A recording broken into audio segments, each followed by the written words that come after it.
오늘은 강림절입니다. 강림절, 이것은 전에도 말씀드렸듯이 기독교 절기 중에서 1월 1일이나 마찬가지 날을 이야기합니다. 절기력으로 하면 새롭게 시작되는 날이죠. 강림, 하늘로부터 내려온다는 이야기인데 무엇이 내려온다는 이야기입니까? 예수 그리스도께서, 참된 메시아께서, 영원한 메시아께서 오신다는 것을 이야기하죠. 오늘의 말씀 이사야서 40장 10절, 62장 11절의 말씀입니다. 제목을 다 함께 읽어보겠습니다. 상급과 보응을 주시는 우리의 강하신 목자 여호와 하나님을 보라. 아멘. 강림절은 참 메시아 예수 그리스도께서 오신 것을, 초림 예수를 기념하기도 하지만 아주 중요한 것이 있죠. 또다시 오실 예수 그리스도를, 재림 예수를 기다리고 소망하는 것을 기념하는 절기이기도 합니다. 그러다 보니까 강림절 하면 예수 그리스도께서 이 땅에 처음 오신 2000년 전만을 생각하는 경우가 많이 있습니다만, 오늘 이사야서를 읽어보면 제2, 제3 이사야 시대를 포함하여서 매우 오래전부터 바벨론 시대 강 건너 행정구역이었던 유대, 이것은 유다하고는 좀 틀립니다. 혈통적으로는 유다라고 하지만 유대라고 할 때는 바벨론 시대의 행정구역을 이야기합니다. 쉽게 말해서 프라빈스 개념이죠. 유대인들이나 나아가서 영적인 이스라엘, 즉 온 땅에 흩어진 이스라엘 사람 모두가 참 메시아를 간절히 원하고 기다렸다는 사실을 알게 됩니다. 그래서 오늘의 말씀을 보면 이 여호와를 보라라고 하는 말씀이 나오게 되는 이사야서 40장 9절에서 11절까지 보면 이렇게 되어 있습니다. 10절, 보라 주 여호와께서 장차 강한 자로 임하실 것이요 라고 이야기합니다. 보라라고 하는 것은 주 여호와를 보라라는 겁니다. 우리가 하나님을 눈으로 볼 수 있습니까? 하나님을 눈으로 본 자가 있습니까? 만약에 본 자가 있다고 하면 그것은 거짓말이죠. 예수님도 그렇게 말씀하셨습니다. 하나님을 본 자는 하늘에서 내려온 자 말고는 본 자가 없다고 이야기합니다. 그러면서 반면에 하나님을 볼 수 있는 유일한 길과 방법이 있다고 합니다. 바로 예수 그리스도를 본 자가 하나님을 본 자라고 우리에게 가르쳐 주십니다. 이 10절에 보라 주 여호와께서 장차 강한 자로 임하실 것이요 라고 하는 이 말씀 가운데는 아주 중요한 말씀이 또 있습니다. 바로 친히 그의 팔로 다스리실 것이라. 보라 상급이 그에게 있고 보응이 그의 앞에 있으며 라고 이야기합니다. 표준세 번역으로 다 함께 읽어보겠습니다. 만군의 주 하나님께서 오신다. 그가 권세를 잡고 친히 다스리실 것이다. 보아라, 그가 백성에게 주실 상급을 가지고 오신다. 백성에게 주실 보상을 가지고 오신다. 아멘. 뭐라고 이야기합니까? 만군의 주 하나님께서 오시는데 어떻게 오신다는 겁니까? 한 손엔 상급, 또 한 손엔 보상을 가지고 오신다는 겁니다. 이 말씀이 그렇게 와닿지 않는 분들이 계실지는 모르겠지만, 사실 우리 어렸을 때는 어땠습니까? 아빠가 올 때는 항상 어떻게 했죠? 퇴근하고 오시면서 선물을 가지고 오십니다. 그때는 과자가 아주 귀했을 때였기 때문에 과자, 지금은 별로 눈에 띄지 않는데 종합 선물 세트라는 게 있었죠. 명절 때 되면 꼭 나오는 겁니다. 그 과자를 가지고 오시면 얼마나 좋았는지 모릅니다. 그래서 심지어 아빠가 그렇게 이야기를 하시죠. 나를 반기는 거냐, 이 과자를 반기는 거냐. 분명히 하나님께서 오시는데 뭐라고 이야기하냐면 상급과 보응을 가지고 오시는 주 여호와께서 오시는 그 강하신 자로 임하시는 것을 보라라고 합니다. 사실 성경에서 상급과 보응이라는 말을 검색해 보면 이사야서에 딱 2번 나오게 됩니다. 이사야서 40장 10절, 보라, 주 여호와께서 장차 강한 자로 임하실 것이요 친히 그의 팔로 다스리실 것이라. 보라, 상급이 그에게 있고 보응이 그의 앞에 있으며 라고 하는 구절 하나와 또 62장 11절에 있는 것처럼 여호와께서 땅끝까지 선포하시되 너희는 딸 시온에게 이르라. 보라, 내 구원이 이르렀느니라. 보라, 상급이 그에게 있고 보응이 그 앞에 있느니라 하셨느니라 라고 딱 2번 나오는데, 그 모두 메시아와 관련된 본문에 나오게 됩니다. 장차 강하신 자로 임하시는 여호와, 영원한 왕 메시아, 여호와의 팔로 다스리시는 메시아, 구원을 허락해 주시는 그 메시아와 관련돼서 상급과 보응을 이야기하고 있다는 것이 매우 중요합니다. 참 메시아가 오시기를 간절히 원했던 사람들의 삶의 자리가 어떠했을까 우리는 생각해 보아야 합니다. 도대체 왜 그들이 그렇게 메시아를 간절히 오기를 기다렸을까요? 오늘의 말씀을 보면 이런 구절들이 나오게 되죠. 예수께서 오시는 그때는 아름다운 소식, 복된 소식, 복음을 시온에 전하는 시대인데, 그 시대나 2000년 전이나 아니면 그 훨씬 이전인 바벨론 포로 그 시대와 그 이후의 시대, 이사야서 40장 9절이 외쳐지던 그 시대는 바로 이런 시대라는 겁니다. 아름다운 소식이 전혀 없던 시대였다는 겁니다. 어떤 시대요? 정말 나쁜 소식만 들려오던 시대라는 겁니다. 제가 아직까지도 기억나는 TV 광고 하나가 있습니다. IMF 때 이런 이야기 여러분 보셨죠? 공익 광고였는데 어떤 사람이 안경을 쓰고 인성을 찌푸리면서 있다가 갑자기 환하게 웃습니다. 날마다 좋은 소식을 전하고 싶었다고 하는 신문 광고를 하고 있었습니다. 얼마나 그 시대에 답답했으면 그런 광고가 먹힙니까? 아직까지도 수십 년이 지났는데 그 광고를 기억하겠습니까? 정말 좋은 소식 하나 없던 삶의 자리에 있던 사람들이 메시아를 기다렸습니다. 또 힘써 소리를 높이라. 모두 다 숨죽이고 살던 시대였다는 겁니다. 목소리를 높이면 단칼에 배임을 받던 시대가 있죠. 그래서 제가 어렸을 때는 아버지가 그랬습니다. 너 어디 가서 함부로 집안에서 했던 얘기 하지 마라.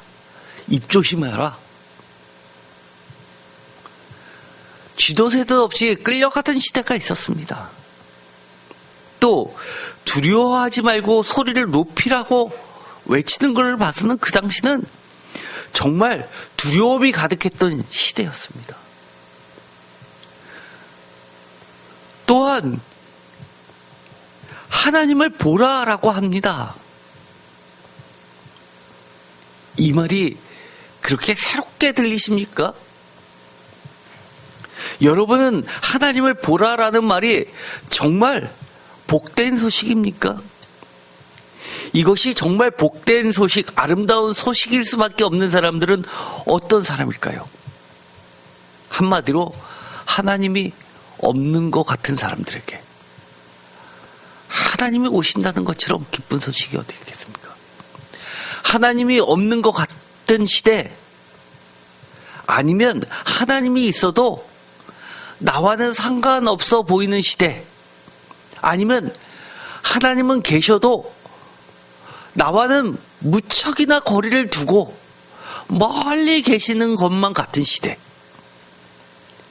그런 시대에 살고 있는 사람들에게 이 소식은 정말 복된 소식이고 메시아를 기다리던 사람들이 살던 삶의 위치였습니다. 여러분들은 어떠십니까? 하나님이 너무나 멀게만 느껴지는 삶의 자리입니까? 정말 하나님이 있었으면 좋겠어요 라고 얘기하는 사람들 다 그리스도인입니까? 아니요, 그렇지 않습니다. 어떤 사람들일까요? 하나님을 정말 한 번이라도 믿었으면 좋겠다고 하는 사람들입니다. 하나님이 계시면 정말 이럴 수 없다라고 생각하는 사람들입니다. 그런 시대에 여러분이 살고 있다고 상상해 보십시오. 10절에 보면 이렇게 되어 있습니다. 보라, 주여께서 임하시는데 어떻게 임하십니까? 강한 자로 임한다는 겁니다. 왜 하나님께서 오시면 되는데 꼭 강한 자로 오셔야 되는 시대입니까? 이 메시아를 기다리던 사람들은 너무나 약한 자들이었습니다. 힘없는 자들이 살아내야만 하는 시대였습니다. 제발 힘센 자가 와서 나를 괴롭히는 이 강한 자들을 억압해주고 말려주고 정말 강한 힘으로 우리를 지켜주기를 바라던 시대였습니다. 그러면서 이렇게 이야기합니다. 친히 그의 팔로 다스리실 것이요. 어떤 시대일까요? 어떤 자가 이런 하나님을 그리워할까요? 그 누구 하나 다스린 자라고 하는 사람 치고 정말 매니징, 경영하는 것이 아니라 박해하고 핍박하고 빼앗고 내 것을 당연히 내가 누리지 못하게 하고 그런 자들이 다스리는 시대 아니었을까라고 생각합니다. 10절에 이 상급과 보응이라는 말로 표현되어 있다 보니까 어떤 분은 이 10절이 별로 와닿지 않습니다. 여러분들 하루 먹고 하루 벌어 사는 사람들의 이야기를 들어보신 적이 있으십니까? 그런 사람들은 이렇습니다.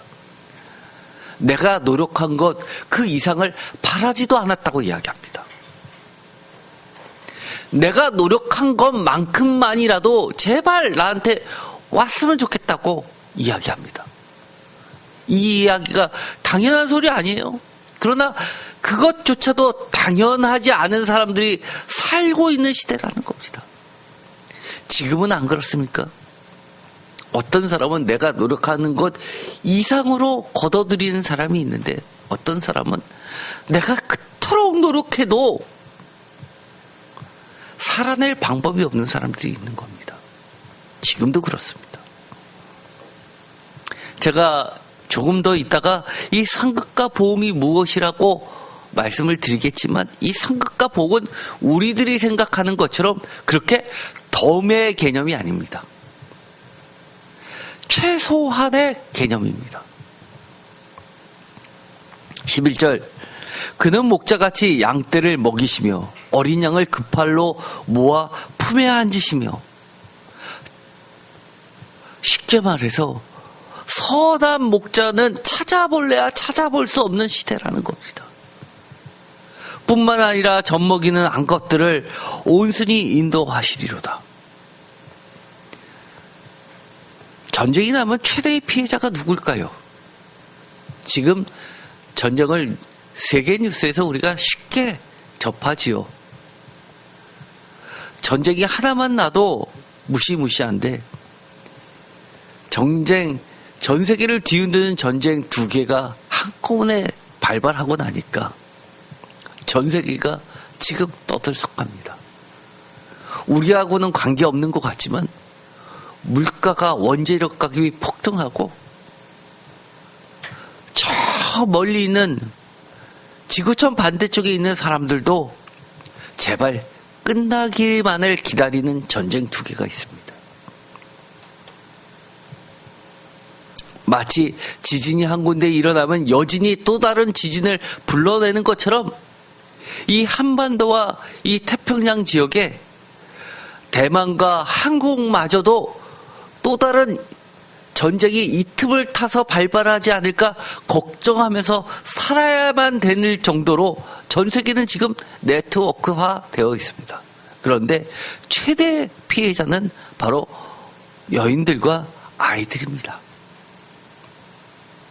그는 목자같이 양떼를 먹이시며 어린 양을 그 팔로 모아 품에 앉으시며 젖먹이는 암컷들을 온순히 인도하시리로다 라는 그 아주 기본적인 것을 메시아라는, 영원한 메시아라는 그 이미지 속에 대표적으로 넣을 정도로 어린이와 여인들조차도, 그것도 임신한 여인들조차도 살 수 없는, 마땅히 보호받아야 될 대상조차도 제거되는 그런 시대라는 겁니다. 어린이와 그리고 임신한 여인들이 무너지는 시대, 그것은 기본적으로 각자 도생의 시대입니다. 우리 기본적으로 어떻습니까? 기본적으로 무슨 건물에서 조그만 난리가 나면 어떻게 되죠? 먼저 아이들하고 또 임신한 여인들은 먼저 대피를 시킵니다. 심지어 비행기를 타도 그렇게 써 있잖아요. 모든 인류의 기본적인 상식 중에 상식입니다. 그런데 그것조차 지켜지지 않는 시대라는 겁니다. 정리해 보겠습니다. 참 메시아가 오시기를 간절히 원했던 사람들의 삶의 자리는 첫 번째, 두려움이 지배하는 시대. 두 번째, 나쁜 소식만 가득 찼던 시대. 세 번째, 소리도 못 내고 숨죽이고 살아야만 했던 시대. 네 번째는 하나님의 안 계신 것 같거나 아니면 계셔도 자신과는 관계없이 동떨어진 먼 곳에 계신 것 같은 관계없는 시대. 다섯 번째, 어떠한 상급, 급여, 보상도 기대조차 할 수 없이 손해만 막심하고 그 피해를 회복받을 방법도 없으며 힘써 일한 자신들의 정당한 대가조차 기대할 수 없으며 늘 열심히 일해도 조금도 나아지지 않고 피해만 눈덩이처럼 불어나는 피폐한 삶의 연속이라 그 끝을 생각하면 끔찍한 악몽 같아서 행복한 여생은 상상조차 되지 않는 시대라는 겁니다. 여섯 번째, 하루 벌어 하루 먹고 살기도 막막한 시대입니다. 일곱 번째, 선한 목자 품에 있는 어린 양들처럼 따뜻한 돌봄이 그 무엇보다도 절실하던 시대. 여덟 번째, 너무나 약해서 늘 당하기만 해서 정말 강력한 선한 목자가 오기를 원하던 시대. 아홉 번째, 폭력과 착취로 가장 큰 피해에 노출될 수밖에 없었던 여성과 아이들이 피할 길이 없었던 시대. 열 번째, 절대 악의 구조 속에 놓여 있어서 어느 정도의 변화가 아닌 완전히 근본적으로 대형문, 모조리 쌍그리채 뜯어 고쳐야만 되는 전혀 다른 세상을 기대할 수밖에 없는 삶의 자리라는 겁니다. 한마디로 뭡니까? 우리가 흔히 하는 일을 정말 못 살겠어 입니다. 정말 이대로라면 차라리 내 삶을 끊는 게 나아라는 시대입니다. 혹시 여러분들 중에서 이런 말 하신 적이 계십니까? 사랑한 자녀들이 있지만 정말 나는 그렇다 치더라도 내가 죽고 나서 내 자식들이 자라나는 시대를 상상하면 끔찍해서 어떻게 살까 걱정돼. 아니면 이렇게 말하신 분 계십니까? 옛날에는 그렇게 자식이 있었으면 좋겠다라고 생각했는데 차라리 자식이 없는 게 차라리 낫네. 나중에 생각해보면 어떻게 그들이 살까? 차라리 그들에게 고통을 줄 바에는 차라리 없는 게 낫네. 시대가 흘러가는 그 속도보다 망가지는 속도가 더 빠른 시대. 그러한 시대에 바로 사람들은 참 메시아가 오기를 간절히 원했다고 할 수 있습니다. 강림절 무엇입니까? 참 메시아가 오기를 간절히 원했던 사람들, 그 사람들은 왜 그토록 간절히 원했을까요? 우리는 그렇습니다. 진리처럼 하는 이야기가 있죠. 구관이 명관이다. 뭔가 변화를 바랬는데 바뀌는 줄 알았는데 아이 그놈이 그놈이야.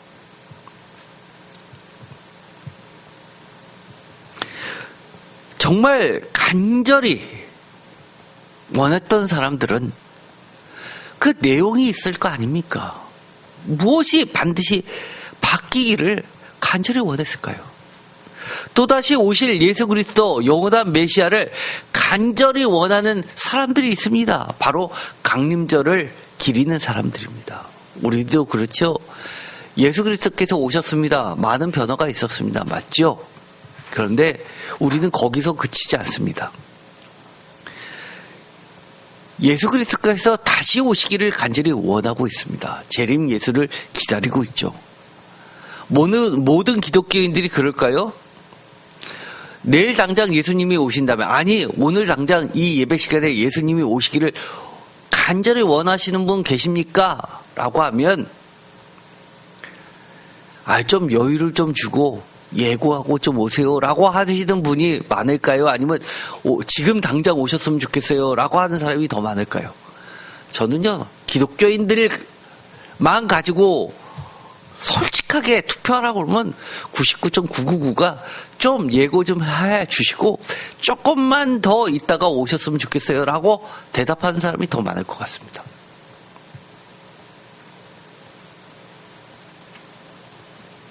그런데 이것이 예수님께서 다시 오신다는 것이 그렇게 아름다운 소식이고 복된 소식인 사람들, 어서 빨리 왔으면 좋겠다고 그토록 간절히 원하는 사람들에게 있어서 왜 그토록 간절히 원했는지를 우리는 생각해 봐야 됩니다. 참 메시아가 오심으로 분명 전과 후가 완전히 달라지는 것들을 기대하고 믿었기 때문 아닐까요? 오늘 2024년 12월 첫 주 강림절을 맞이하여서 우리는 어떤 믿음과 소망과 간절함이 있습니까?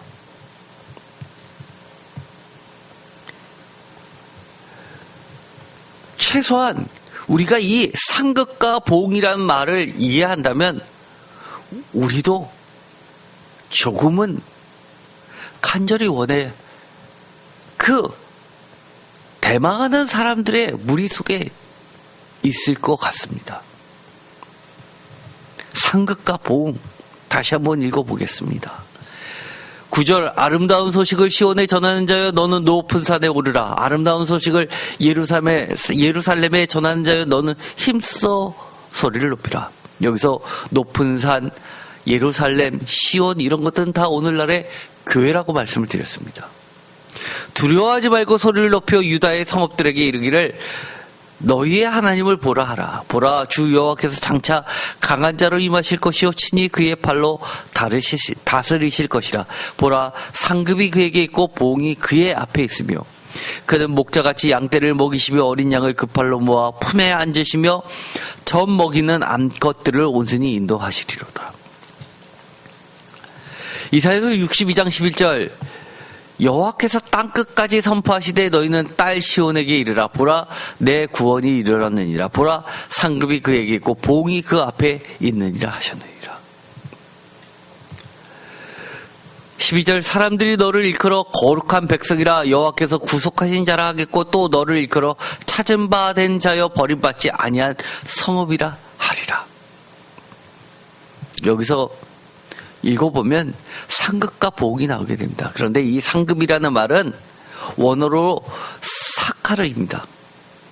이 사카르는 원래 원뜻은 하이어, 고용해서 웨이지스입니다. 봉급을 주는 겁니다. 그래서 NASB 영어 성경에서는 주로 이것을 제일 많이 번역한 게 리워드 6번 보다도 더 많은 15번이 웨이지스로 번역되어 있습니다. 봉급입니다. 급여입니다. 그리고 fair라는 말, 요금이죠. 우리가 어딘가에 입장을 합니다. 놀이동산에 갑니다. 극장에 갑니다. 그러면 요금을 내라고 합니다. fair입니다. 이게 뭐죠? 내가 일한 거에 그 이상이 아니라 일한 만큼의 급여입니다. 최소한의 것이죠. 왜냐하면 급여를 주려고 하는 고용주 입장에서는 가능하면 최소한으로 주려고 합니다. 또 일하려고 하는 노동자의 입장에서는 최대한 받으려고 합니다. 그래서 이 급여가 시장가로 형성이 됩니다. 때로는 힘의 논리에 의해서 그것이 시장 가격에 의해서 고용시장에 의해서 결정되지 않는다면 정부가 개입해서 그것을 조정해버리죠. 그게 최저임금입니다. 요즘에 노동자들도 난리다라고 하고 또 소상공인도 난리다라고 하는 상반된 경우가 있죠. 모두 다 죽겠다라고 하는데 한쪽은 최저임금이 작다라고 하고 한쪽은 최저임금이 높다라고 합니다. 접점을 찾기가 매우 어렵지만 둘 다 최소의 개념이 있는 겁니다. 또 이 보응이라고 하는 이 말은 페올라라는 단어인데 이것은 기본적인 뜻이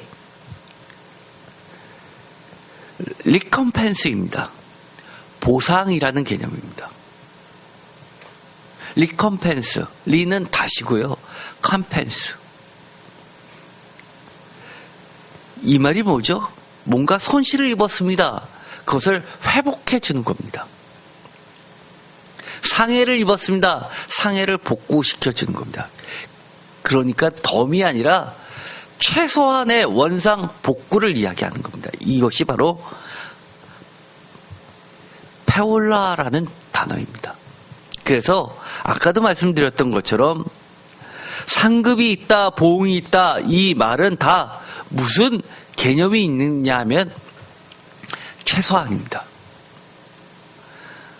최소한도 받지 못했던 사람들이 메시아가 와서 원하는 것은 내가 뭐 큰 부자 되는 것을 원하는 게 아니라 내가 제발 좀 노력했던 것만큼만이라도 보상받았으면 좋겠다고 이야기를 하는 겁니다.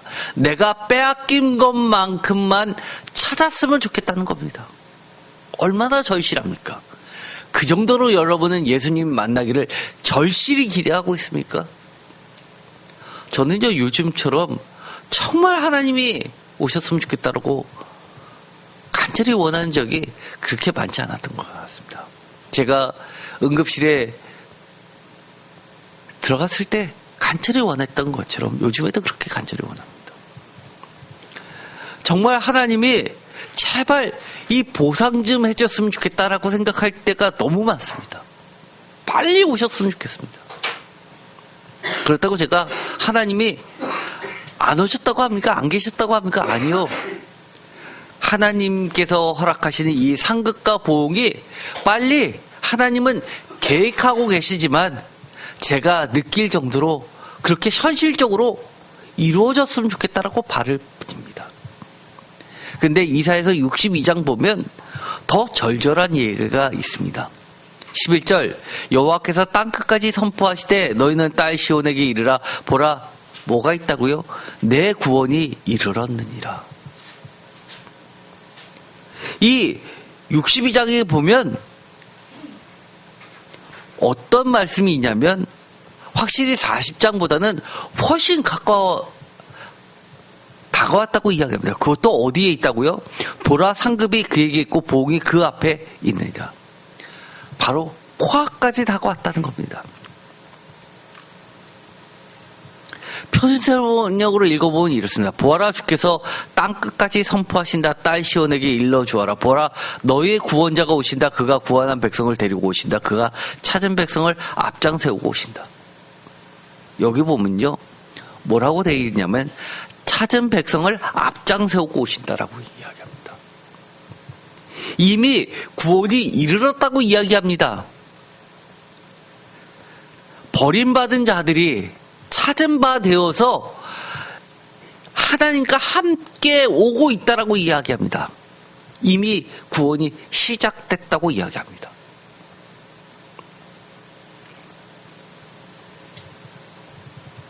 우리도 어떤 사람은 이미 구원받았고 하나님과 함께 우리와 함께 오고 있을지도 모르는 사람이 있습니다.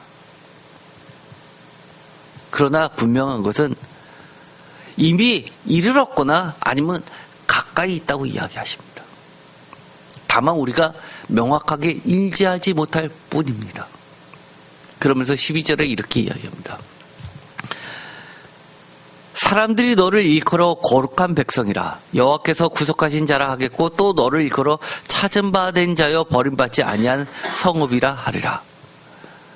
12절, 사람들은 표준세 번역으로 읽어보면 그들은 거룩한 분의 백성이라 부르며 주께서 속량하신 백성이라 부를 것이다. 사람들은 너 예루살렘을 하나님께서 사랑한 도성이라고 부르며 하나님께서 버리지 않은 도성이라고 부를 것이다. 구속에 대해서는 지난번에 했으니까 오늘은 생략하도록 하겠습니다. 여기서 오늘 특별히 여러분과 함께 더 깊이 나누고자 하는 것은 바로 버림받지 아니한 성읍이라라는 이야기입니다. 버림받았다. 여러분, 버림받아 보셨습니까?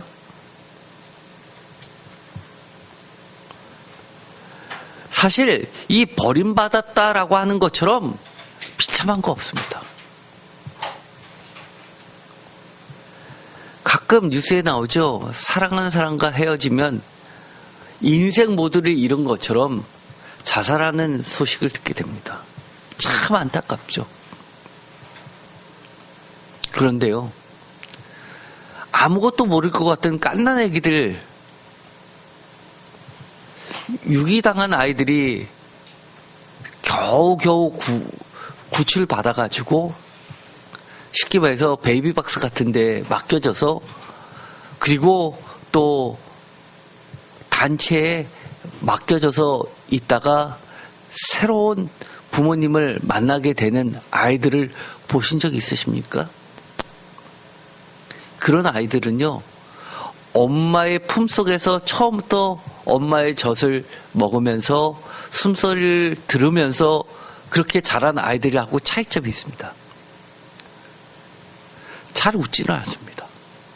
이상하게 잘 웃지도 않습니다. 그리고 굉장히 경계심을 갖고 있습니다. 참 신기합니다. 아무것도 모를 것 같은데 다 압니다. 말은 못하지만 상처가 깊이 들어가 있습니다. 심지어 갓난 아기 때 새로운 부모님을 만난 아이들은 자라나면서 많이 회복이 되는데 초등학교 때 새로운 부모님을 얻게 된 아이들은요, 그 양육하는 부모님들의 이야기를 들어보면 그 트라우마가 상당히 오래 간다고 이야기합니다. 그래서 초등학교 때 입양을 했는데 대학생이 됐는데도 애가 왠지 모를 불안감을 갖고 살고요. 조금만 화를 내도 야단을 쳐도 굉장히 급속도로 표정이 안 좋아지면서 불안해한답니다.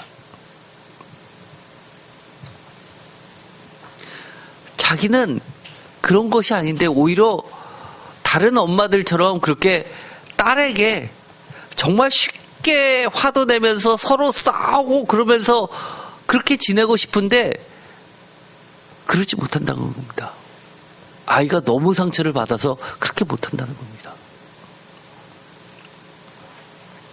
그토록 버림받았다라고 하는 것은 알든 모르든 설명 가능하든 설명 가능하지 않든 뿌리 깊게 상처로 남습니다. 그런데요, 이 이사야서 53장에 보면 이런 말씀이 나옵니다. 이사야서 53장은 그 유명한 고난받는 종 메시아에 관련된 장이죠. 3절, 그는 멸시를 받아 사람들에게 버림받았으며 강고를 많이 겪었으며 질고를 아는 자라. 마치 사람들이 그에게서 얼굴을 가리는 것 같이 멸시를 당하였고 우리도 그를 귀히 여기지 아니하였도다. 표준세번역으로 읽어보면 이렇습니다. 그는 사람들에게 멸시를 받고 버림을 받고 고통을 많이 겪었다. 그는 언제나 병을 앓고 있었다. 사람들이 그에게 얼굴을 돌렸고 그가 멸시를 받았으니 우리도 덩달아 그를 귀하게 여기지 않았다. 버림받았다. 그뿐만이 아니라 고통도 많이 겪고 병도 앓고 있고 사람들이 귀히 여기지 않고 버림받으면요, 남들보다 잔병이 많을 수밖에 없습니다. 왜냐하면 케어해주는 사람이 없기 때문입니다. 돌보는 사람이 없기 때문입니다. 제가 회사 다닐 때 인도 지역 전문가로 1년 동안 파견을 받았습니다. 인도에 가면은요, 버려진 아이들이 너무너무 많이 있습니다. 그런데요, 그 버려진 아이들은요, 또 앵벌이 조직에 끌려가서 앵벌이 짓을 하는데요. 너무너무 불쌍합니다. 일부러 앵벌이를 더 쉽게 하기 위해서 어른들이 그 어린아이들을 손발을 잘라버립니다. 끔찍합니다.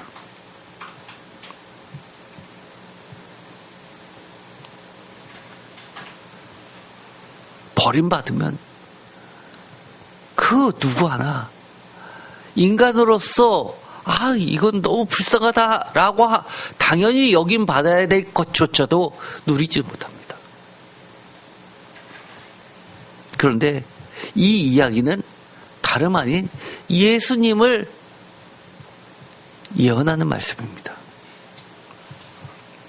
메시아, 정말 버림받은 멸시와 배신의 경험이 있는 자만이 할 수 있는 것, 그건 바로 그 누구보다도 더 간절하고 더 깊은 위로의 은혜를 줄 수 있기 때문입니다. 사실은요, 우리가 많은 그런 경험이 없으면 아주 섬세하게 위로를 해줄 수가 없습니다.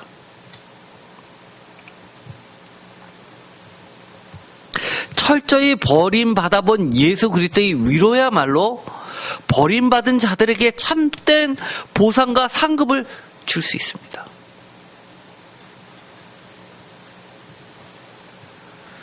심지어 요즘에 정말 끔찍한 뉴스들이 나오죠. 부모님들이 연로했는데 요즘처럼 바쁜 시대다 보니까 어쩔 수 없이 집에서 돌봐줄 사람이 없기 때문에 부모님을 안타깝게도 요양병원에 맡겼습니다. 그런데 변을 자꾸 본다고 항문에다가 기저귀를 아예 말아서 집어넣었다는 뉴스를 접했습니다. 그보다 더 끔찍한 이야기들이 많이 나왔습니다. 저는 상상도 못했던 일이 이 땅에서 벌어지고 있습니다. 요양원에 가면 버림받는 겁니까? 그렇지도 않은데도 불구하고 그렇게 돌봐주는 사람이 있고 없고의 차이가 그 정도로 큰 겁니다.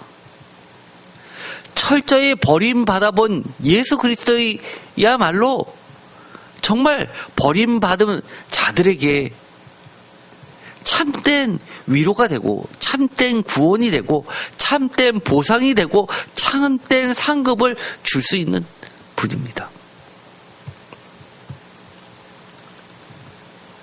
참 메시아가 오시기를 가장 간절히 원하고 그 길을 열심히 준비했던 자가 누굴까요? 그렇게 버림받은 자일까요? 성경은 그렇게 이야기하지 않습니다. 오히려 이렇게 이야기합니다. 이사야서 62장 1절 나는 시온의 의가 빛같이 예루살렘의 구원이 횃불같이 나타나도록 시온을 위하여 잠잠하지 아니하며 예루살렘을 위하여 쉬지 아니할 것인지요. 이방 나라들이 내 공의를 무당히 다 내 영광을 볼 것이요 너는 여호와의 입으로 정하실 새 이름으로 일컬음이 될 것이며 너는 또 여호와의 손의 아름다운 관 내 하나님의 손의 왕관이 될 것이다.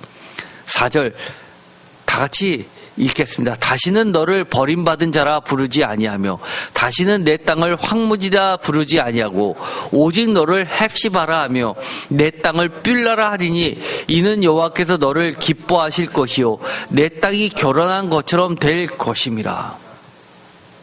뭐라고 이야기해요?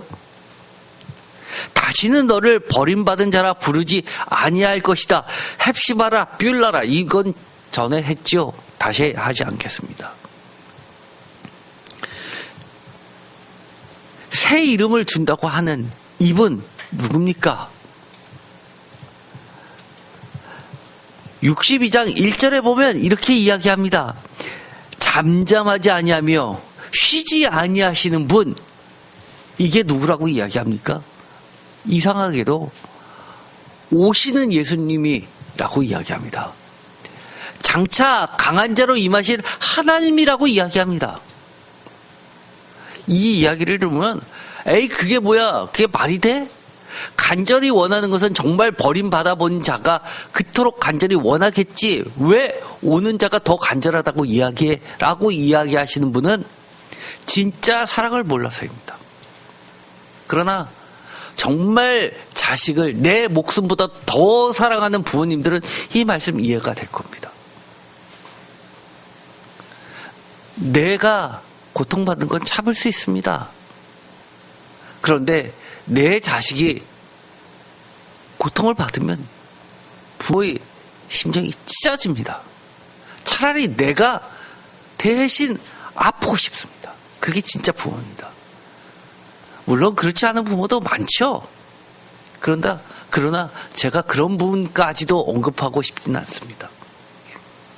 그런데 하나님은 이렇게 이야기합니다. 잠잠하지 않고 쉬지 아니한다라고 이야기합니다. 잠잠하지 않으시며 쉬지 아니하시는 분, 그분은 바로 하나님 자신이라고 이사야서 62장 1절에 이야기하시면서 참 메시아가 오시기를 가장 간절히 원하고 그 길을 열심히 준비한 자는 하나님 자신이라고 이야기합니다. 그러면서 이렇게 이야기합니다. 이사야서 9장 7절 다 같이 읽겠습니다. 그 정사와 평강의 더함이 무궁하며 또 다윗의 왕자와 그의 날에 군림하여 그 날을 굳게 세우시고 지금 이후로 영원히 정의와 공의로 그것을 보존하실 것이라. 만군의 여호와의 열심히 이를 이루시리라. 누가요? 만군의 여호와의 열심히. 37장 32절도 다 같이 읽겠습니다. 이는 남은 자가 예루살렘에서 나오며 피하는 자가 시온산에서 나올 것입니다. 만군의 여호와의 열심히 이를 이루시리라. 누구의 열심이요? 남은 자의 열심이 아니요, 만군의 여호와의 열심히 이를 이루신다고 이야기합니다. 59장 17절 다 같이 읽겠습니다. 공의를 갑옷으로 삼으시며 구원을 자기의 머리에 써서 투구로 삼으시며 보복을 속옷으로 삼으시며 열심을 입어 겉옷으로 삼으신다. 누구의 열심이요? 하나님의 열심입니다.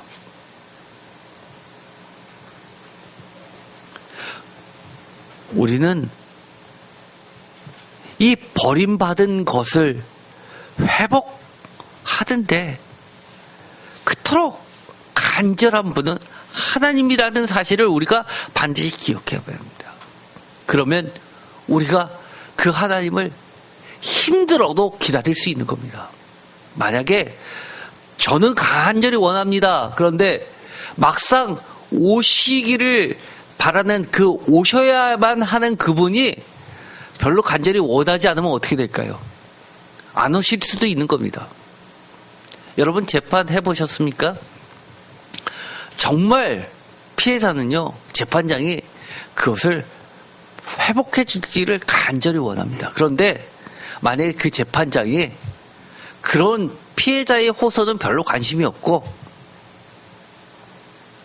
나중에 내가 이 재판장이 그만두고 나서 나중에 나를 대우해줄 로펌, 대형 로펌이 어떨까, 그 인맥을 구축하기에 관심이 더 많은 재판장이라면 어떨까요? 끔찍하잖아요.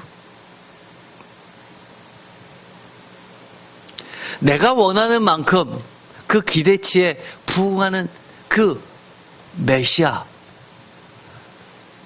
그런데 그 메시아가 나의 그 간절함보다 더 간절한 그 메시아라면 저는 기다릴 수 있을 것 같습니다. 아무리 힘들어도.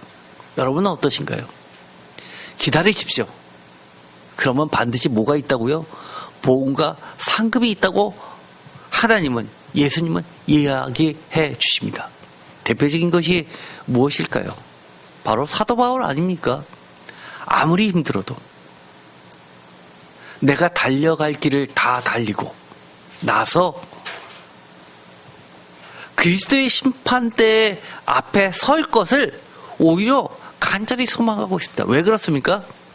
반드시 상급과 복이 있기 때문입니다.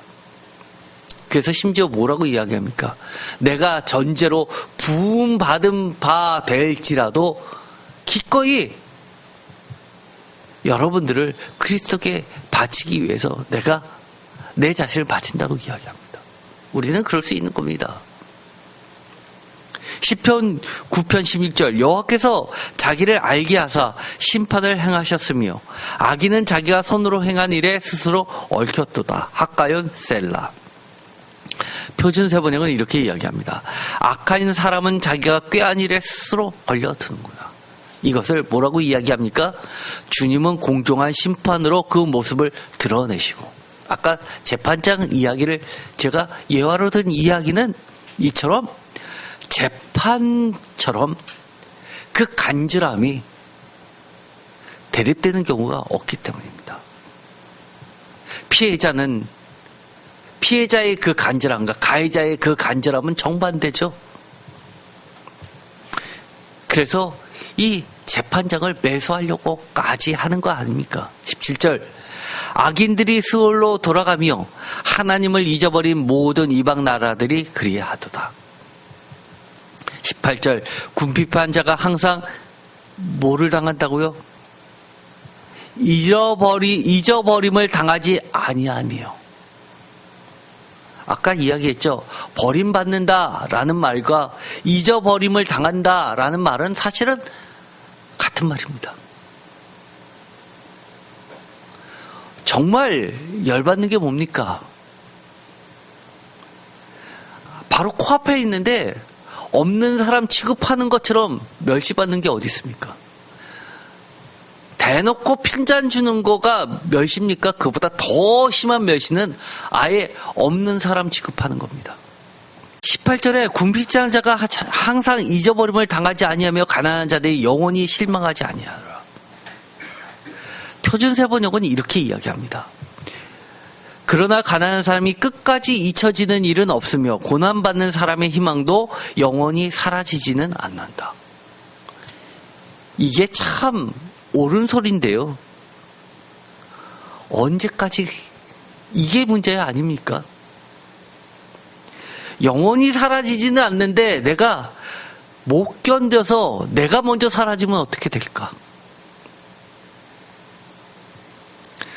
그런 사람들은 어떨까요?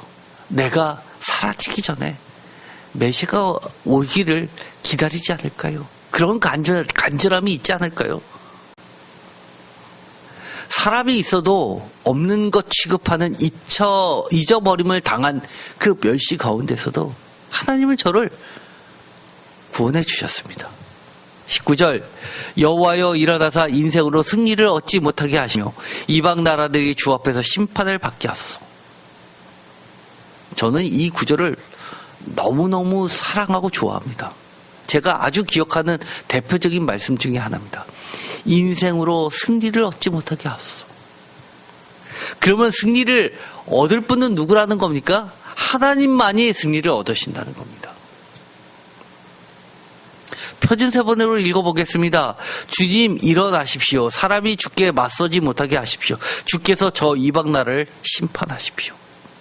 주님 일어나십시오 라는 이 말은 주님 어서 오십시오 라는 말하고 같은 말입니다. 그래서 사도 바울은 뭐라고 이야기합니까? 마라나타, 주 예수여 어서 오시옵소서 라고 이야기합니다. 마라나타, 이것은 아람어입니다. 마라나가 한 단어이고 타가 주님, 당신이 존칭입니다. 요한계시록에도 나오죠. 단순하게 이야기하면 이렇습니다. 복잡하게 오늘 쭉 성경 구절을 가지고 이야기했지만 한마디로 쉽게 이야기하면 어떤 상황이냐? 우리가 요한계시록 읽어보셨잖아요. 다 같이 말씀 나눴잖아요. 요한계시록 같은 그 시대에, 박해 시대에, 도미티안 시대에 여러분이 그리스도인으로 살아남을 수 있습니까? 저는 자신이 없습니다. 솔직하게. 사자밥이 되는 그 상황 속에서 과연 신앙을 포기하지 않고 지켜낼 수 있을까? 목배임을 당하면서도 하나님의 거룩한 백성으로 남아있을 수 있을까? 그런데 이렇게 이야기합니다. 주님 일어나십시오. 주님 어서 오십시오. 바로 그런 상황입니다.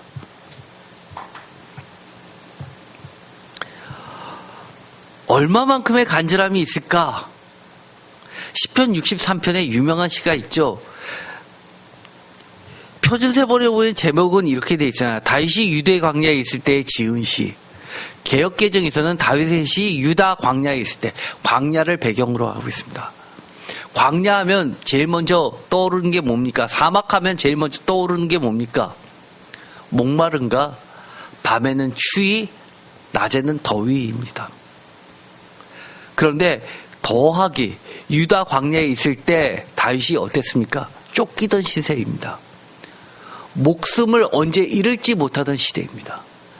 그때 최고의 권력자 왕이 신하들을 동원해서 나를 죽이려고 뒤쫓을 때입니다. 군사들에 의해서 내가 죽임을 당하지 않더라도 한밤중에 승장이와 이리에 아니면 들깨들에 의해서 내가, 사자에 의해서 내가, 독사와 정갈에 의해서 내가 언제 죽을지 모르는 그런 시대입니다. 1절, 하나님이여 주는 나의 하나님이시라. 내가 간절히 주를 찾되 물이 없어 마르고 황폐한 땅에서 내 영혼이 주를 갈망하여 내 육체가 주를 앙모하나이다. 2절, 내가 주의 권능과 영광을 보기 위하여 이와 같이 성소에서 주를 바라보았나이다. 여러분, 성소에 오셨습니다. 이 성소에서 예배를 드리는데 어떤 마음으로 주님께 예배 드리고 있습니까? 어떤 시선으로 주님을 바라보고 있습니까? 이렇습니까? 표준 세번역으로 읽어보면 하나님, 주님은 나의 하나님, 물기 없이 메말라 황폐한 땅에서 목마른 사람이 물을 찾듯이 내가 주님을 찾습니다.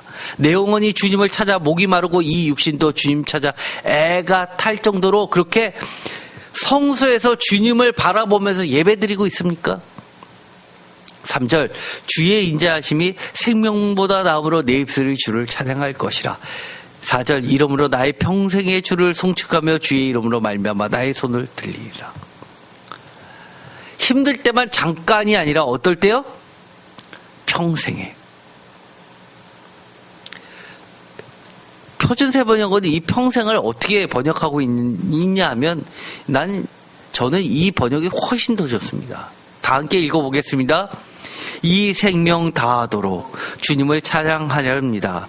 내가 손을 들어서 주의 이름을 찬양하렵니다. 어떻게요? 생명 다하도록.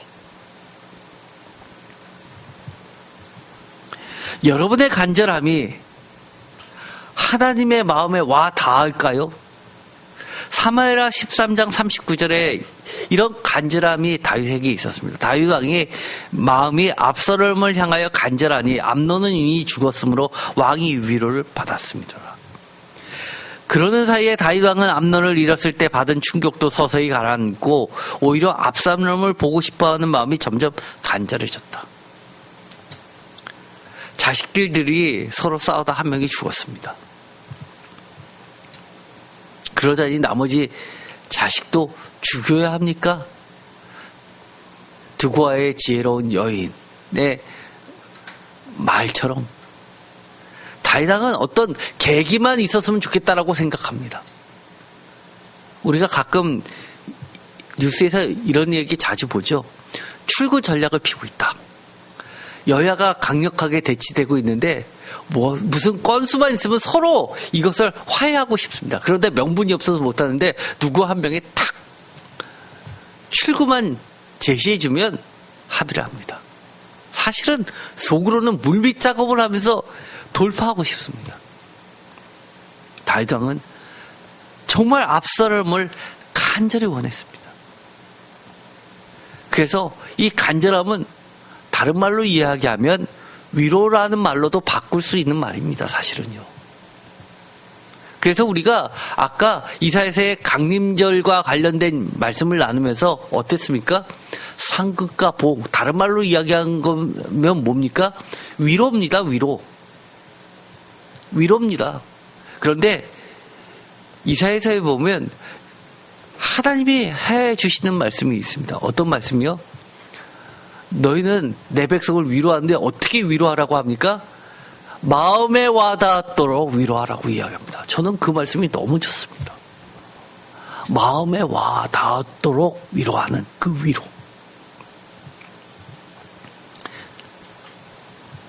정말 이 위로는 간절함과 맞물려 있습니다. 잠언 8장 17절 나를 사랑하는 자들이 나의 사랑을 입으며 나를 간절히 찾는 자가 나를 만날 것이라. 이 재림 예수를 간절히 바라는 자들은 어떤 자입니까? 예수님의 사랑을 입는 자들이고 반대로 예수님을 간절히 사랑하는 자만이 사실을 만나게 되어 있습니다. 18절 부귀가 내게 있고 장구한 재물과 공의도 그러하니라. 19절 내 열매는 금이나 정금보다 나으며 내 소득은 순금보다 나으니라. 나는 정의로운 길로 행하며 공의로운 길 가운데로 다니나니. 우리가 주님 재림 예수님을 오실 것을 바라는 게 정말 내가 조금 더 부유하게 되기를 원해서 주님이 오시기를 기대한다면 그거는 꽝입니다. 그거는 기대하지 마세요. 어떤 분들은 그럽니다. 저는 천국 가고 싶어요. 왜요? 요한계시록 보니까 무슨 진주덩어리, 커다란 진주덩어리 하나가 문 한 짝이고요. 발에 치는 게 금은 보석이고, 그런 거 바라신다면요. 주님은 못 만납니다. 정의로운 길, 나는 길이요 진리요 생명이니 예수님 만나는 길입니다. 공의로운 길, 정말 멸시받은 자에게 참된 위로를 주시는 분, 그분을 만나는 길입니다. 잠언 11장 27절 선을 간절히 구하는 자는 은총을 얻으려니 악을 더듬어 찾는 자에게는 악이 임하리라. 표준 세번역은 간절히라는 말을 뭐라고 이야기하냐면 애써 찾는다라고 이야기합니다. 그런데요, 저는 사실은 애써 찾으면 이라는 이 말보다도 한자말 간절이라는 말을 사실은 더 좋아합니다. 간절이라는 말이 무엇입니까? 나눌 절자가 있습니다. 정말 우리가 이 속 마음을 다 갈기갈기 찢어서 펼쳐 보이면서 이 온갖 창자가 끊어질 정도의 그런 아픔을 가지고 그렇게 간절한 마음, 이런 자들에게 하나님은 은총을 주신다고 이야기합니다. 그런데 제가 이야기했죠. 이 간절함은 나의 간절함보다 뭐가 더 크기 때문에 나의 간절함이 귀한 겁니까? 나의 간절함은 하나님의 간절함에 비하면 아무것도 아니기 때문입니다. 예레미야서 11장 6절 여호와께서 내게 이르시되 너는 이 모든 말로 유다 성읍들과 예루살렘 거리에서 선포하여 이르기를 너희는 이 언약의 말을 듣고 지키라. 7절 내가 너희 조상들을 애굽 땅에서 인도하여 낸 날부터 오늘까지 간절히 경계하며 끊임없이 경계하기를 너희는 내 목소리를 순종하라 하였느니라. 이 간절히는 누구의 간절입니까? 하나님의 간절함입니다. 하나님의 간절함 때문에 사실은 간절히 출애굽을 하기를 바랬던 이 애굽 땅에 포로된 자들이 아니라 하나님의 그 간절함, 어떤 간절함이요? 하나님의 말씀으로 정말 복된 삶을 하나님의 백성들이 살기를 바라는 하나님의 간절함 때문에 사실은 출애굽이 이루어졌다고 이야기합니다. 그런데 출애굽기에 보면 하나님이 뭐라고 이야기하시냐면 이 백성들의 사모침이 하늘에 닿았다고 이야기합니다. 백성들의 고통받는 소리가 사실은 하나님이 그들을 구출해내고자 하시는, 더 나아가서 다른 말로 표현하면 뭡니까? 아브라함과 이삭과 야곱에게 했던 그 약속을 이루시고자 하는 그 하나님의 간절함이 훨씬 크다는 이야기입니다. 오늘은 강림절입니다. 오늘의 이 2023년 강림절에 우리는 어떠한 간절함이 있습니까? 이 말은 다른 말로 이야기하면 무슨 말하고도 같죠? 우리가 쉽게 말해서 주님으로부터 어떤 위로를 받고 싶습니까? 라는 말하고도 같습니다. 정말 여러분들은 위로가 필요하십니까? 정말 간절하십니까? 저는 정말 간절합니다. 내 사랑하는 사람이 고통받는 것에서 저는 정말 해방시켜주고 싶은데 그러지 못하고 있는 제 자신이 너무 속상합니다. 그래서 저는 잠에서 깨어나면 아무리 피곤해도 기도하다 잠이 드는 한이 있더라도 일단 기도합니다. 어제도 그랬고요. 그래서 제가 일주일에 2번씩 지금도 정형외과를 다니고 있습니다. 왜요? 목이 너무 아파서. 기도하다 보면 이 자세가요, 의사 선생님이 그럽니다. 기도하는 자세가 참 디스크에 안 좋다고요. 그런데 저는 그렇습니다. 너무나 간절하기 때문에 내 목 디스크 낫는 것보다요, 제가 아파도 제가 드리는 그 기도 내용이 속속들이 응답받아서 정말 내 사랑하는 사람이 기뻤으면 좋겠습니다. 행복했으면 좋겠습니다. 주님 만났으면 좋겠고요. 정말 참된 위로 받았으면 좋겠고요. 그토록 간절히 원하는 것처럼 뭐 큰 것도 아닙니다. 최소한 노력한 만큼, 빼앗긴 만큼 되찾았으면 좋겠습니다.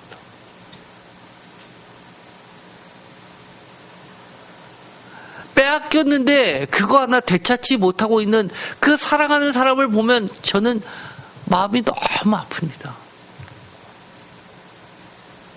이 땅에 참된 공의가 있었으면 좋겠습니다.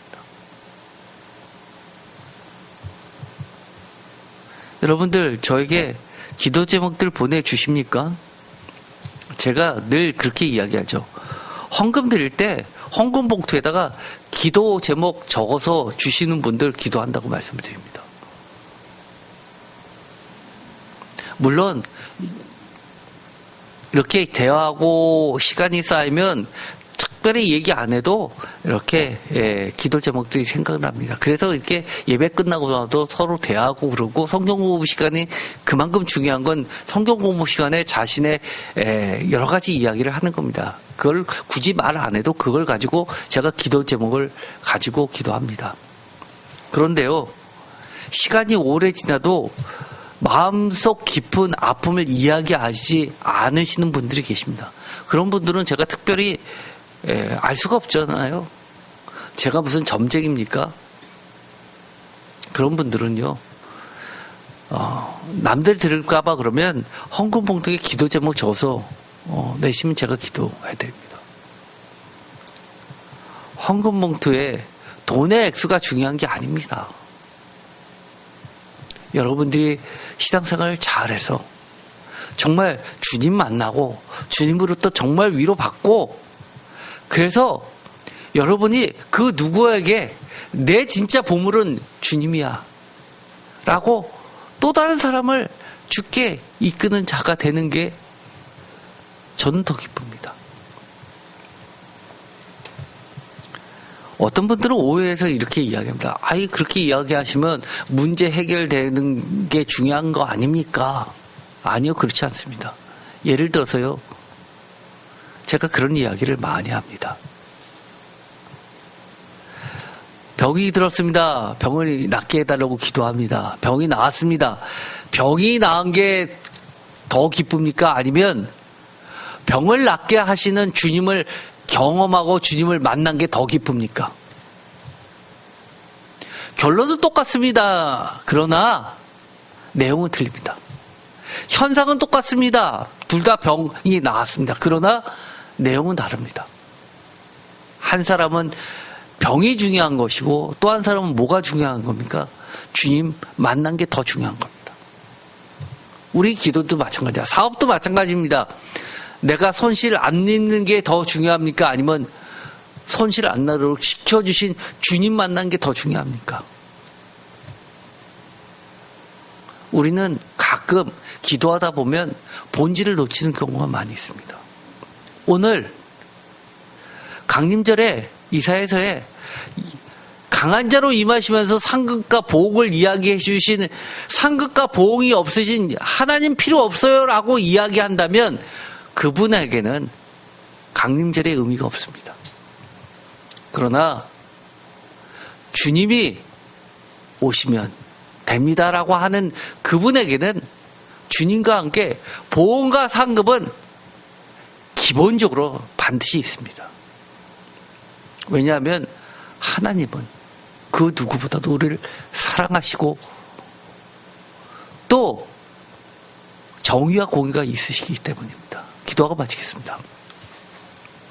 하나님, 우리가 정말 지금도 주님 오시기를 기다리고 있습니다. 과거에 2000년 전에 이미 주님 오셔서 끝났어요가 아니라 지금도 주님이 오시기를 기다리고 또 앞으로도 주님이 오시기를 기다립니다. 우리의 삶에 주님이 없다면 우리는 하루도 살 수 없습니다. 주님의 위로만이 참된 위로요, 주님만이 우리의 상급과 보응이십니다. 하나님, 우리 마음속에 깊이 자리 잡고 있는 수많은 억울함들, 빼앗김들, 멸시, 주님 모두 제거해 주시고 주님 하나로서 온전히 우리 삶을 가득 채워 주시옵소서. 예수 그리스도의 이름으로 기도드립니다. 아멘.